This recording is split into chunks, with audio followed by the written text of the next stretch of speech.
अस्सलाम वालेकुम स्टूडेंट्स।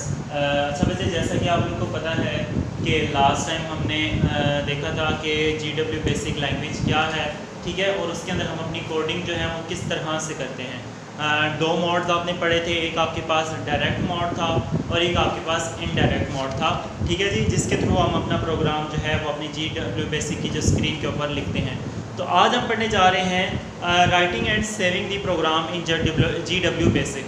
कि आप अपनी GW बेसिक जो आपका ये सॉफ्टवेयर है या ये जो आपकी लैंग्वेज है, इस लैंग्वेज के अंदर आप अपना प्रोग्राम किस तरह लिखेंगे और लिखने के बाद उसको किस तरह आप उसको सेव कर सकते हैं, ठीक है जी।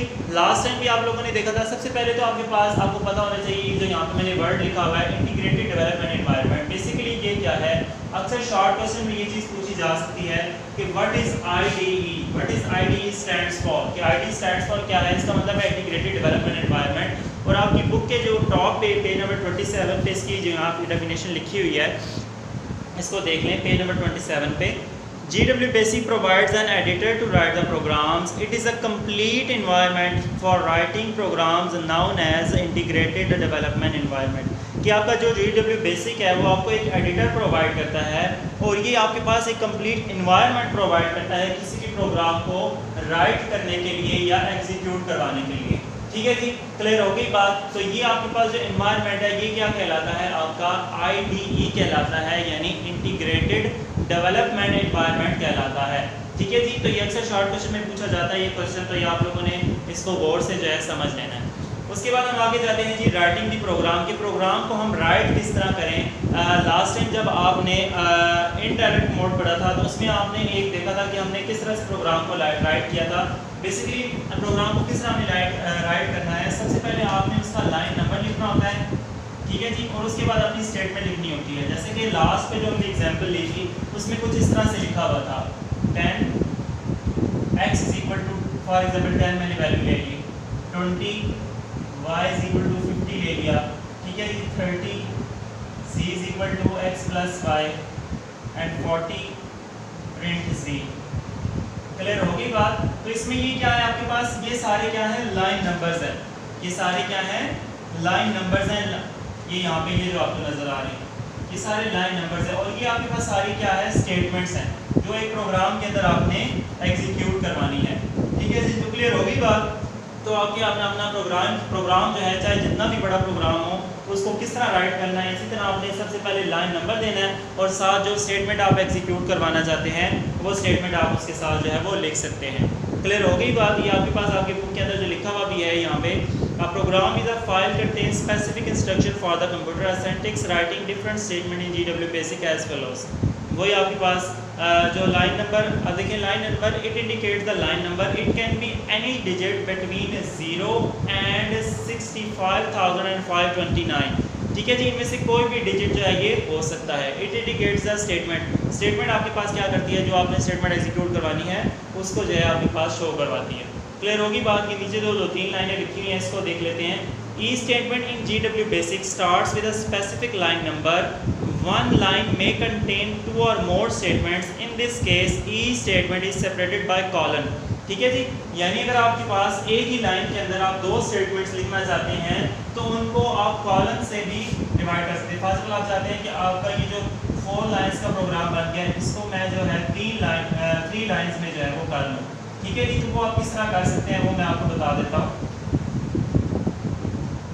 जो कॉलम का यूज़ है वो बताने लगा हूँ कि फॉर एग्जाम्पल आपके पास आपने सबसे पहले लाइन नंबर लिखा 10 और आपने लिखा x इज इक्वल टू 20 और आप साथ ही आपके पास आप दूसरी लाइन पे लिखने की बजाय आप चाहते हैं कि मैं इसी लाइन पे दूसरा भी लिख लूँ, तो यहाँ पे आप दरमियान में क्या लगाएंगे, कॉलम लगाएंगे और आप लिख देंगे कि y इज इक्वल टू 30, ठीक है जी। इसी तरह आगे आप पूरा का पूरा प्रोग्राम भी आप एक लाइन में लिख सकते हैं with separate with this column, ठीक है जी। इस कॉलम के थ्रू आप सेपरेट करके अपना पूरा का पूरा प्रोग्राम एक ही लाइन में लिख सकते हैं।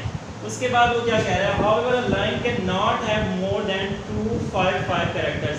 अब आपने इस तरह नहीं करना कि आपके पास एक बहुत ज़्यादा लेंथी प्रोग्राम है और उसको भी आप एक ही लाइन में लिख दें, वो भी इसने रिस्ट्रिक्शन लगा दी है कि 255 कैरेक्टर्स से ज़्यादा एक लाइन के अंदर जो है कैरेक्टर जो है वो नहीं आ सकते, ठीक है जी। तो इस चीज़ को भी आपने ज़हन में रखना है। The program statements are executed in ascending order of the line number Suppose line 45 is start after line 60, the computer will still execute line 45 before line 60. अब इस बात का क्या मतलब है कि फॉर एग्जाम्पल आपने एक प्रोग्राम लिखा, आपने लिखा फॉर एग्जाम्पल 10 है, 20 है, 30 है, आपने अब 70 यहाँ पे लिख दिया और यहाँ पे आपने फिर लिखा 40, 50 यहाँ पे लिख दिया, ठीक है जी, फिर लिखा उसके बाद 60, ठीक है जी। तो बेसिकली क्या होगा, जो सबसे पहले आपके पास लाइन जो है वो कौन सी एग्जीक्यूट होगी, ये 10 वाली, सबसे नंबर 1 पे आपके पास ये 10 वाली एग्जीक्यूट हो गई, उसके बाद ये 20 वाली एग्जीक्यूट हो गई दूसरे नंबर पे, तीसरे नंबर पे 30 वाली एग्जीक्यूट हो गई, ठीक है जी। अब चौथे नंबर पे ये 70 वाली एग्जीक्यूट नहीं होगी, चौथे नंबर पे कौन सी एग्जीक्यूट होगी, 30 के बाद क्या आता है 40 आता है, तो ये वाली एग्जीक्यूट होगी चौथे नंबर पे, ठीक है जी। इसी तरह 5वें नंबर पे ये वाली होगी, 6ठे नंबर पे ये वाली होगी, उसके बाद फिर जाके 7वें नंबर पे ये वाली जो है आपके पास स्टेटमेंट एग्जीक्यूट होगी। बताने का मकसद ये है कि आपके पास जो स्टेटमेंट्स हैं वो असेंडिंग ऑर्डर में एग्जीक्यूट होती हैं, चाहे उनकी जो आपके पास अरेंजमेंट है वो डिफरेंट हो, चाहे आप 70 को सबसे फर्स्ट पे ले जाओ, लेकिन जो 70 है वो जब उसकी बारी आएगी तब ही एग्जीक्यूट होगा। क्लियर हो गई बात? तो इस चीज़ को भी आपने अपने ज़हन के अंदर रखना है।